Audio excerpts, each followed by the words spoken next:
You might have passed your test. You might own the jacket, the gloves, the whole look. But if we're being honest, you're still kinda new.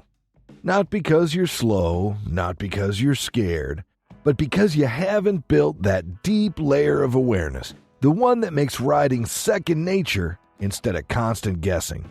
It's not your fault. Nobody tells you this stuff. And half the internet is either showing off or pretending they never struggled. That's where this list comes in. We're skipping the beginner clichés and going deeper into the habits, reactions, and choices that quietly scream, I haven't figured this out yet. Some of these are small, some could get you seriously hurt. All of them are fixable, if you're willing to admit you're not perfect yet. Let's find out how many still apply to you, even if you've been riding for years. Number 1. You check your neutral with your eyes. You're rolling to a stop, tapping the shifter, and watching the dash like it's a microwave timer. Green and on, good. Green and not on, panic. Because if you don't see that little light, you don't trust the gear you're in. This is one of those subtle giveaways that you're still in beginner mode. It's not about being stupid or slow. It's about still needing visual reassurance instead of relying on feel.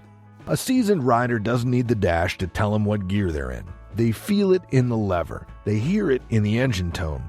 They know from muscle memory and experience exactly how that half click between first and second should feel when they pop into neutral. The real risk here isn't the habit. It's what it reflects. If you're this disconnected from your controls, you're likely missing other cues too. Like how your tires are gripping, or whether you got enough engine braking left. It means you're still riding on top of the bike, not with it. Want to level up? Start practicing this on purpose. Try finding neutral by feel before checking the dash. Over time, the light will just become a backup. You'll know you nailed it before you ever look down. Number 2.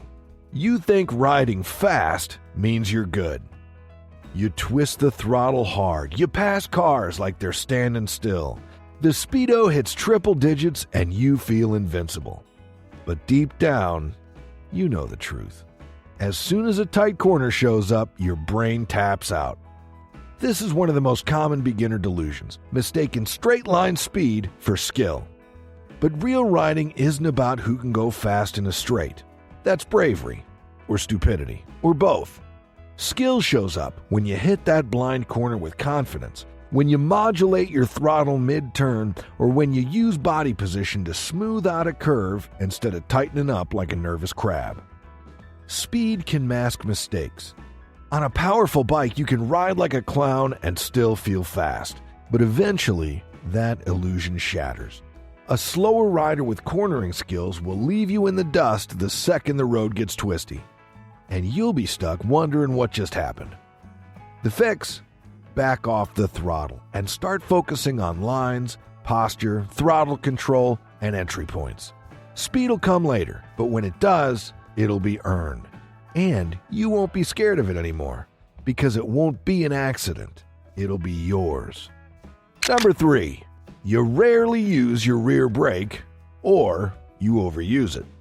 There are 2 types of beginners. The ones who forget the rear brake exists, and the ones who stomp it like it owes them money. Both are wrong, but for different reasons. If you're the never touch it type, you're missing out on one of the smoothest control tools your bike has. The rear brake helps settle the suspension, tighten your line mid-corner, and scrub off just enough speed without upsetting the chassis. It's finesse. It's subtle. And if you only ever grab the front lever like it's a panic button, you're not even using half your toolbox.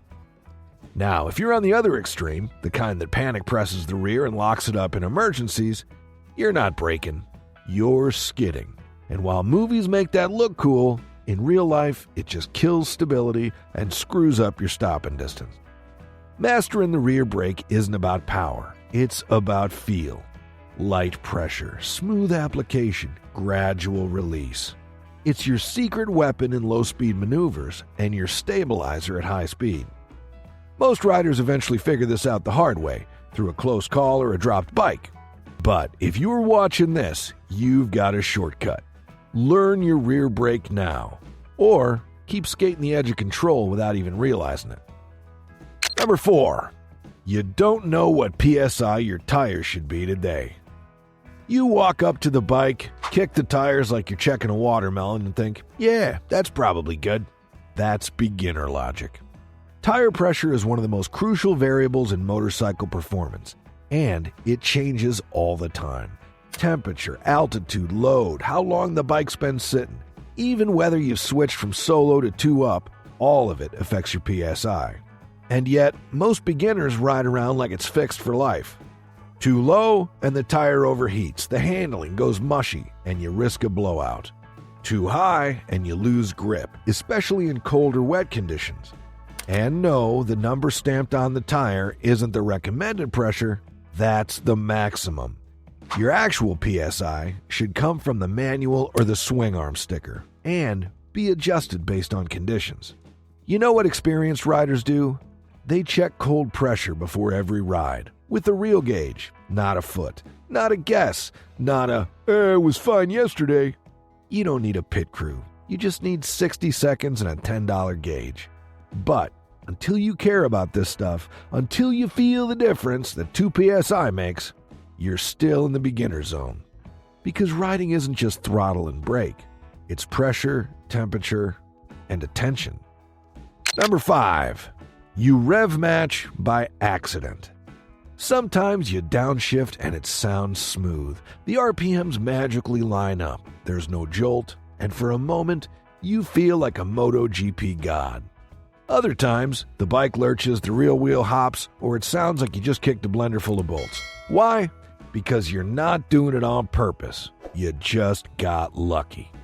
Rev matching is a deliberate skill. You pull in the clutch, tap the throttle while downshifting, and release smoothly to match engine speed with wheel speed.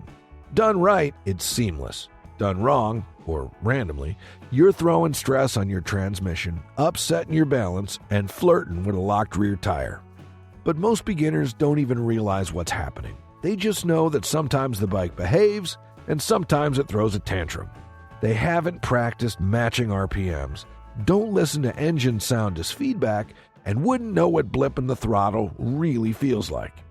If your smooth downshifts are still a mystery to you, if you're not controlling that transition, you're not riding in sync with your machine, you're rolling the dice.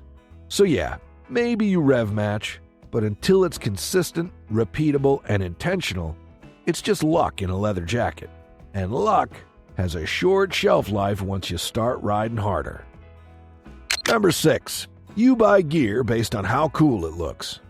Let's be honest, we all want to look good on a bike, but when your entire helmet decision comes down to matte black looks sick, you're not shopping like a rider, you're shopping like a sneakerhead.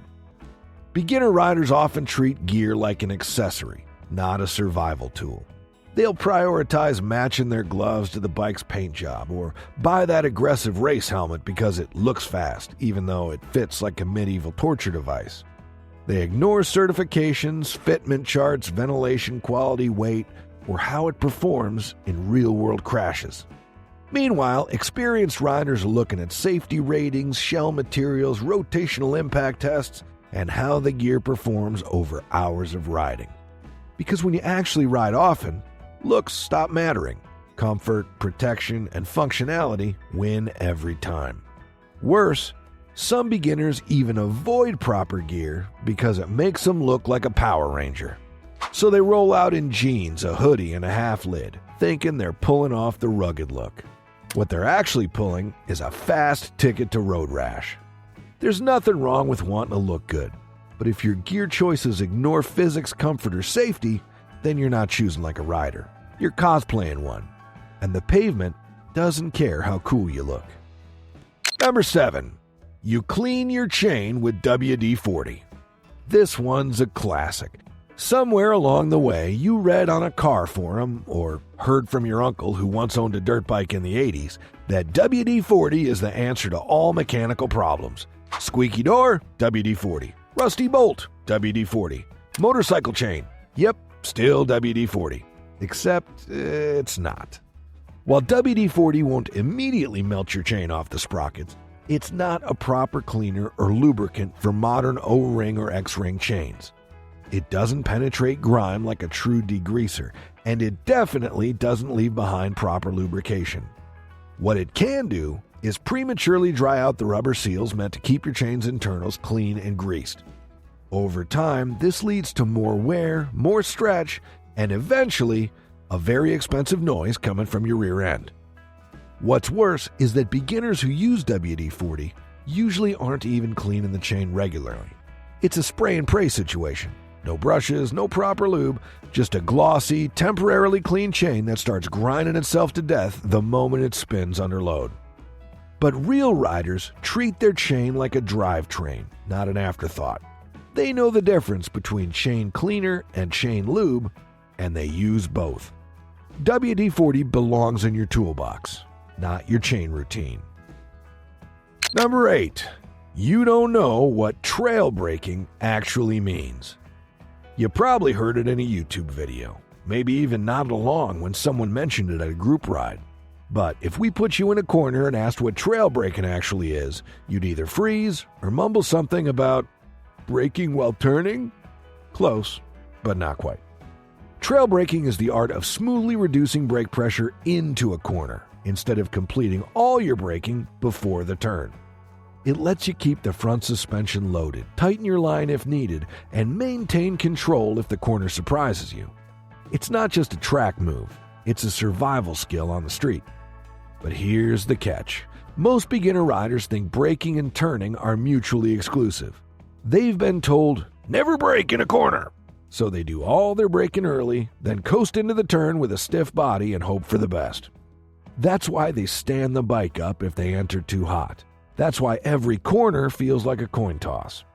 Learning trail braking doesn't mean grabbing the front brake mid-lean. It means understanding how much pressure to keep and how long to keep it as you transition from braking to turning. It's the difference between hoping the bike makes it and knowing it will. Number 9. You haven't practiced emergency braking since passing your test. You nailed it once in a parking lot for your license exam, and that was it. Since then, you've been hoping that if something jumps out in front of you at 80 miles an hour, your instincts will just magically save the day. Spoiler, they won't. Emergency braking is a perishable skill. It fades, and when the moment comes, your lizard brain takes over. If you haven't trained your muscle memory to automatically grab the right amount of brake with the right pressure and body position, you're gonna panic, clamp too hard, lock something up, or worse, do absolutely nothing. Most beginners ride for years without ever practicing a full force stop from real speeds. They avoid it out of fear or think, I'll just react if it happens. But you don't rise to the occasion, you fall to your training. That means actually carving out time to go to an empty road or lot and simulate real panic stops. Front brake, rear brake, posture, vision, dial it all in. The riders who survive aren't the ones who flinch fastest. They're the ones whose bodies already know what to do before the brain finishes panicking. Don't let your first real emergency stop be the first time you've ever done it. Number 10. You don't notice suspension setup until someone points it out. If your bike feels bouncy, vague, or harsh, and you just think, that's how it is, you're still at square one. Suspension isn't some elite track day wizardry. It's what keeps your tires glued to the road. And if you've never adjusted it, there's a 100% chance it's not working for you. Most beginners ride on whatever factory settings came with the bike, or worse, whatever mess the previous owner left behind. Preload too soft, your bike dives like a submarine under braking. Rebound too quick, it pogo sticks out of corners. But you don't notice because you've never felt the difference a good setup makes. When someone finally dials in your preload or tweaks your damping, it's like switching glasses after years of blurry vision. Suddenly the bike responds, tracks straight, soaks up bumps without kicking back. And you realize it wasn't the bike, it was you riding blind. The truth is, adjusting suspension isn't hard. Grab your manual, watch a tutorial, twist some knobs, take a ride, and repeat. You don't need to be an engineer, just observant. If you've never even thought about sag or damping, that's fine. But now you know. And once you fix it, you'll never go back to that meh ride ever again. Number 11. You're nervous when riding with experienced riders. Riding alone feels fine. Riding with friends? That's where the pressure hits. You start second-guessing everything. Your lines, your speed, your braking. You worry you're holding them up or that they're silently judging your form. You ride tense, distracted, and usually at a pace that's either too fast for your comfort or too slow for your pride. This isn't about ego.